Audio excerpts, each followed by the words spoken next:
আপনার মাটি থেকে উঠে আসছে, মেরুটি মানুষের থেকে উঠে আসছে, এবং মেরুটি মানুষ থেকে উঠে তাদের যে ভাষা, তাদের যে চিন্তা, সেইটাকে কবিতা ভাবেন। তার যে কত ভুল ছিল আমি জানি না আপনার জানেন কিনা, তিনি কিন্তু সিনেমা বানিয়েছেন। তিনি সিনেমা বানিয়েছেন, সিনেমার গল্প লেগেছেন, সেই সিনেমা ওনার গান লিখেছেন, সেই গানে উনি সুর দিয়েছেন। এরকম একটা কি বলবো, যে এরকম গুণের, এত গুণের গুণান্বিত একটা মানুষ, কিন্তু যদি তার যৌবনকালে যদি অসুস্থতা না হতো, তাহলে হয়তো আরো অনেক কিছু বিশাল হতো। আমাদের জন্য আপনার নজরুলকে আমাদের যেভাবে বোঝা দরকার, যেভাবে আলোচনা করা দরকার, সেটা আমার মনে হয় ভয় নেই, আমার তো সেই জন্য আমাদের জাতীয় কবি, আমাদের বাংলাদেশের জাতীয় কবি, কিন্তু আমাদের প্রত্যেকেরই উচিত যে নজরুলকে চেনা, নজরুলকে বোঝা, নজরুলের মন কি।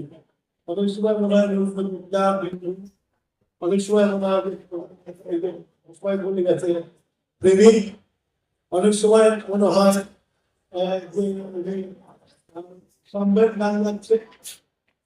এই যে বিভিন্ন সময় বিভিন্ন রকমের মনে হওয়াটা কিন্তু একটা ফিলোসফি, দর্শন।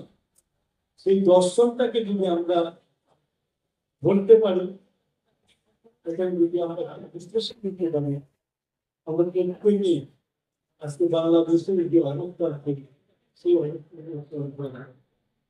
আমি এখানে আমাদের দেশের যত কবি এসছে, প্রত্যেক দার্শনিক, প্রত্যেকের কবি তাদের নিজের একটা অ্যাঙ্গেল আছে। নজরুল ইসলামের বহু কেন্দ্রিক চিন্তার প্রকাশ হলো তার কবিতা। তো এইটা হলো নজরুল ইসলাম।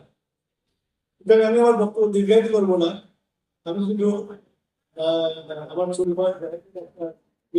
ইনফরমেশন আসাদুল্লাহ সিরাজি সাহেবের বাবা হলো ইসমাইল ইকবাল।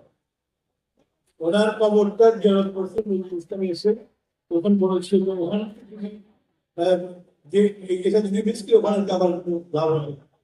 যাও ইসমাইল নজরুলের মতো একজন,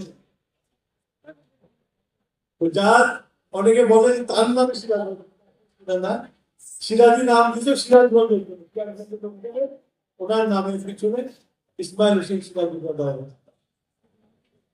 আমি আমার বক্তব্য দীর্ঘায়িত করবো না, সবাইকে ধন্যবাদ।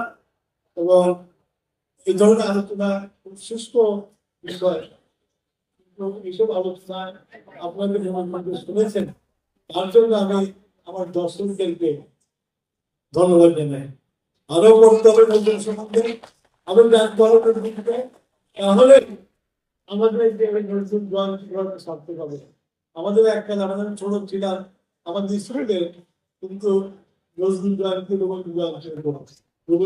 আগেও তো আমরা ওটাও এনজয় করতাম, আবার ছুটি হতো ছুটিটাও এনজয় করতাম। আমি আমার এখানে কয়েকটা বাচ্চা দেখতে পাচ্ছি, তোমরা নজরুলকে চেনো, নজরুলকে পড়ো, তাহলে তোমরা এই দেশে একটা আদর্শ নামে বেরোবে। সবাইকে ধন্যবাদ। আল্লাহ হাফেজ।